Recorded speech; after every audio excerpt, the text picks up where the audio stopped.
रात को खाना खाने के बाद कम से कम 500 कदम आपको ज़रूर चलना चाहिए।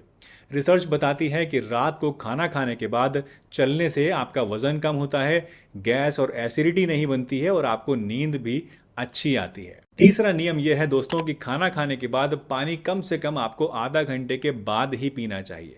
खाना खाने के फ़ौरन बाद पानी पीने से डाइजेशन वीक हो जाता है और वेट भी बढ़ता है और आपका पेट जो है वो भी फूलने लगता है, तोंद निकल आती है। चौथा नियम यह है कि दिन में 3 से 4 लीटर पानी आपको ज़रूर पीना चाहिए। ऐसा करने से आप पेट की करीब करीब हर एक तरह की बीमारी से बचे रहेंगे, आपको गुर्दे की पथरी कभी नहीं होगी और बॉडी से हार्मफुल टॉक्सिन्स भी साफ होते रहेंगे। पांचवा नियम यह है कि सुबह उठकर 1 गिलास गुनगुना पानी आपको ज़रूर पीना चाहिए और सुबह उठते ही आंखों में ठंडे पानी की छींटें भी आपको ज़रूर मारनी चाहिए। ऐसा करने से क्या होता है कि आपकी बॉडी डिटॉक्स होती है और आंखों की रोशनी भी बढ़ती है। छठा नियम